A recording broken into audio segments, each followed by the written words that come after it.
El cura católico y el pastor evangélico, las dos caras de la misma moneda. ¿Conoce las diferencias entre los católicos y los evangélicos? Aunque la gran mayoría de los evangélicos protestantes acusan a los católicos de ser la falsa iglesia sobre la tierra y la ramera descrita en Apocalipsis, en la práctica podemos observar que ambas instituciones son como hermanas gemelas. He aquí algunos ejemplos para tu consideración. El templo. Ambas instituciones están fundadas sobre una asistencia regular a un templo local o a la que la mayoría de ellos le llaman iglesia. Pero está escrito: Dios no habita en templo hecho por manos de hombres, porque Dios es espíritu y los que le adoran lo hacen en espíritu y en verdad. Y vosotros sois el templo espiritual de Dios, un templo hecho de piedras vivas y corazones que laten mediante la vida divina de Cristo en lo más profundo de sus almas. Es imposible ir a las iglesias porque la iglesia de Cristo somos nosotros, no un lugar. Jesús dijo: donde hay 2 o 3 congregados en mi nombre, allí estoy yo en medio de ellos. El cura y el pastor. Estos dos personajes gobiernan como líderes sus congregaciones. Sin embargo, la palabra pastor en singular ni siquiera aparece en el Nuevo Testamento, excepto en una ocasión cuando Jesús lo llamó el pastor asalariado. Leamos que Dios instituyó a unos ancianos, a otros maestros, pastores, evangelistas, etc. Siempre en plural, siempre en equipo, siempre en unidad. Porque la Iglesia de Cristo no es una institución o una organización al estilo del mundo, sino un organismo vivo en las manos de Dios y bajo la guía de la posición directa del Espíritu Santo. La Iglesia de Cristo es una familia donde todos se conocen, se ayudan, se edifican mutuamente, un cuerpo con todos sus miembros activos donde habita nuestro Señor. La profesión de la fe. Tanto el sacerdote como el pastor se levantan sobre los demás como los profesionales de la fe. Ellos se consideran especiales y diferentes al resto de los hermanos y hermanas de la fe. La Biblia los llama Nicolaitas, y en el libro de Apocalipsis Dios dice 2 veces, en 2 ocasiones, que aborrece sus obras. Nicolaitas significa los que están por encima del pueblo y son los que se enaltecen y se orgullecen sobre sus hermanos en la fe y los gobiernan a su antojo. Varios de sus discípulos discutían para saber quién de ellos sería el mayor, pero Jesús les dijo: los gobernantes de este mundo se enaltecen y se levantan por encima de los demás, mas no será así entre vosotros. Por el contrario, el que quiera ser mayor será el que sirva a los demás, porque también el Hijo del Hombre no se ha venido a que lo sirvan, sino a servir, a dar su vida en rescate de muchos. El servicio religioso. El cura y el pastor centran su obra personal e individualista en una actuación religiosa semanal donde el líder toma control de la congregación y sigue un programa por él establecido que incluye un sermón, una lectura, unas palabras personales, una buena puesta en escena, un poco de música, luces, decoración y todo lo necesario para crear un entorno religioso donde los asistentes se sientan bien y escuchen lo que él quiere decir y lo que ellos quieren oír.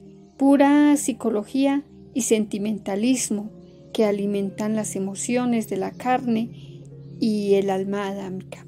Y Jesús mismo nos advirtió: por culpa de vuestras tradiciones habéis invalidado la ley de Dios. El intermediario entre Dios y el hombre. Los feligreses de este pastor o de este sacerdote ponen sus ojos en ese líder, esperando de él unas palabras o un consejo de Dios. Eso los convierte en intermediarios entre Dios y los hombres, porque los hombres no buscan escuchar directamente a Dios por medio de la palabra, sino que ellos esperan que este pastor o sacerdote sea el intermediario. Cuando sabemos que el intermediario entre Dios y el hombre es Jesús mismo. Ellos se convierten así en los sacerdotes de la congregación. Y el plan de Dios y de su eterno propósito para su iglesia, de hecho, estos personajes van totalmente en contra del ADN de la iglesia perfecta descrita en los largos pasajes de la Escritura. Y cada uno de los miembros del cuerpo de Cristo son sacerdotes y viven mediante una relación viva, activa, directamente con el Señor Jesús. Mas vosotros sois real sacerdocio, nación santa, pueblo adquirido por Dios, para que anunciéis las virtudes de aquel que os llamó. El sermón. Estos dos personajes centran su circo religioso en el sermón. Una prédica charlatana donde se mezclan pasajes bíblicos, historias, psicología, humanismo, humor y todo tipo de ingredientes necesarios para que el pastor o el cura obtengan la aceptación de sus seguidores y estos a la vez escuchen lo que quieren oír, lo que les agrada, lo que toca sus sentimientos y emociones para sentirse que han cumplido con su deber delante de Dios. El altar. Estos pastores asalariados suelen ofrecer sus programas religiosos desde la altura de un altillo, un altar o un púlpito. Eso hace evidente que son superiores y diferentes a los demás miembros de la iglesia.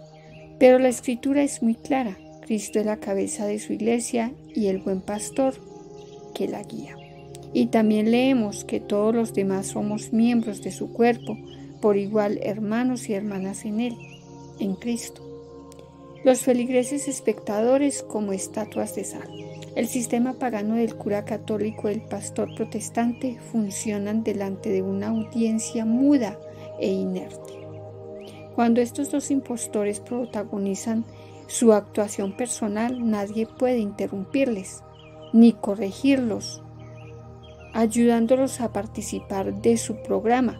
Por muy errados que estén, el circo debe continuar hasta el fin, porque su religión así lo establece. Todo es un espectáculo que forma parte de las ceremonias romanas que se celebran en los templos paganos de la antigüedad y que hoy todavía prevalecen. Pero la Biblia nos dice que todos y cada uno de los miembros del cuerpo de Cristo, que es su iglesia, son activos y son funcionales. Ellos participan, se edifican, crecen, avanzan, comparten y son responsables de su fe a nivel personal y a nivel corporativo. Ellos unidos son la iglesia. Institucional piramidal.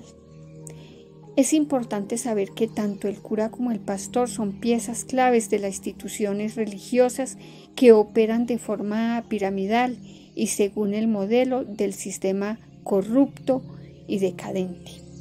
Por encima de ellos existen otros con más poder y autoridad que ellos, a los cuales le deben obediencia y lealtad a esas personas y a sus doctrinas. La parte económica es una buena prueba de ello.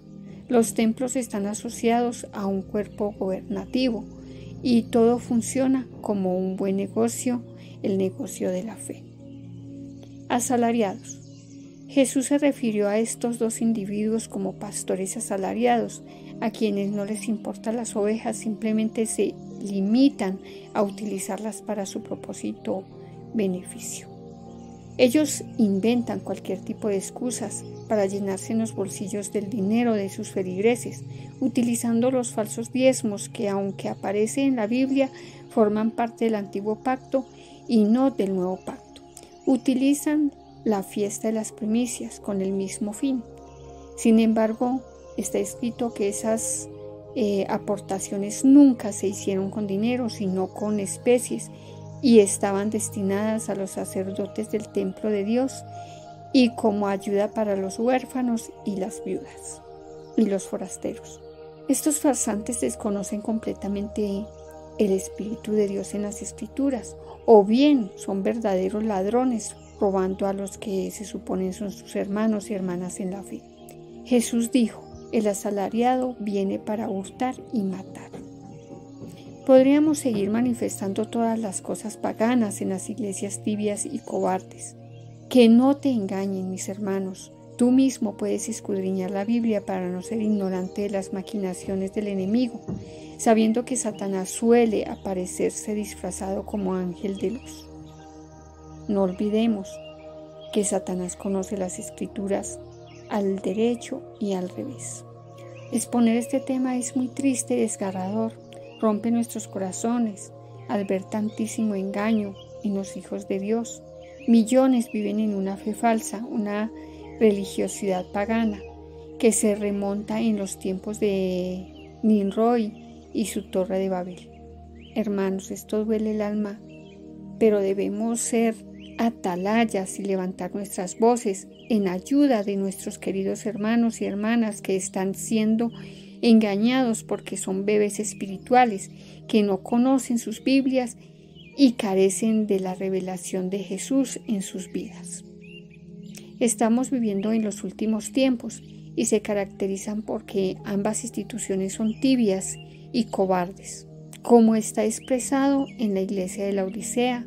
Leer Apocalipsis 2 y 3. Debemos obedecer el mandamiento bíblico de salir de la Babilonia religiosa para poder abrazar a Cristo. Debemos salir de la católica romana, Tiatira, y también debemos alejarnos de la evangélica protestante, Sardis, para poder ser la iglesia de Filadelfia, la iglesia que recibirá a Cristo en su gloriosa venida. Una iglesia minimitoria que aunque tiene poca fuerza, no ha negado su nombre y sigue al Cordero donde quiera que Él va. Una iglesia que se caracteriza por el amor fraternal entre sus miembros. Ese amor de llevarles la verdad, no con palabrerías baratas de te amo, sino de mostrarles con la verdad la palabra de Dios. Juan 8:32. Esa verdad que opera en Cristo mismo, porque la verdad nos hará libres. Que no te engañen, escudriña las Escrituras, mis queridos hermanos, que este estudio sea de bendición y de gran edificación para todos. La gracia y la paz sea con ustedes.